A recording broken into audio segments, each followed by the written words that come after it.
Okay, so the iPhone SE has been out since early 2022, but is it still a good phone? Let's find out.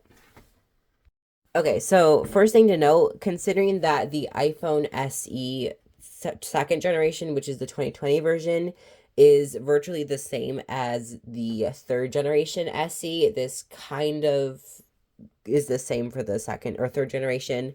But this is a review on the first one. So the first thing is like there is no swipe gestures, so there is only Touch ID, which I mean is okay, but this is not a physical home button. It sounds like it is, but it's actually like haptics, which I thought was really cool when I found out. And as for the display, it's running a 60 hertz refresh rate. So, but honestly, I think it's the exact same like smoothness as the iPhone 14 Pro Max, which is what I'm using. But I mean, I guess it is smoother animations on the 14.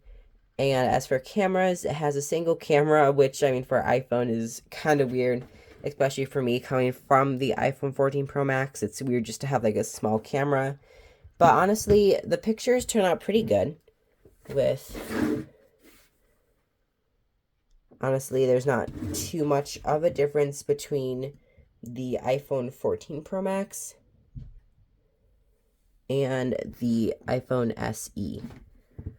As you can see, this is a little like less vibrant with the colors, and this one has a warmer feeling, which I feel like the warmer photo is a little bit better in my opinion, but it's just up to personal preference.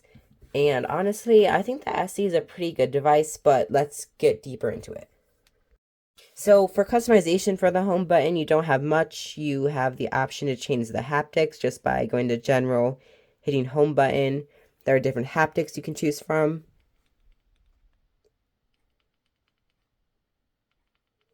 Not sure if you can hear that, so I'll put it right up to my microphone.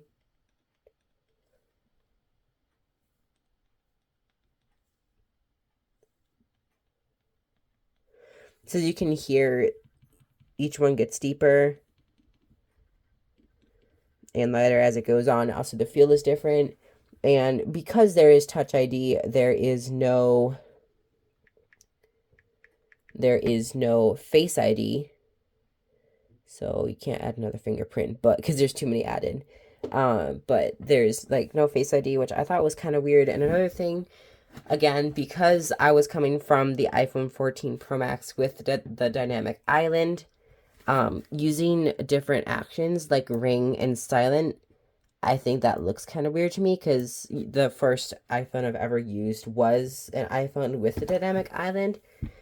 So that was just something to get used to. And then for storage, it's kind of a compromise. You only get 64 gigabytes of data or of storage. So it's definitely a lower storage option.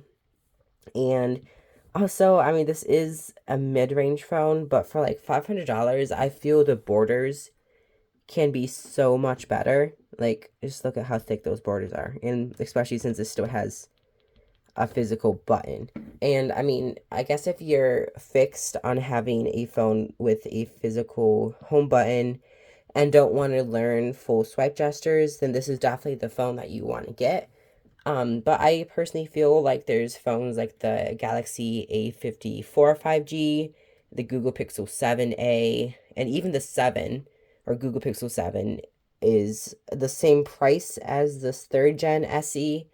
And I feel like you're just getting a lot more of those, but I would definitely, if you're sad on having an iPhone and you don't want to spend the full price for a 14 or eventually 15, then I would definitely go with an SE.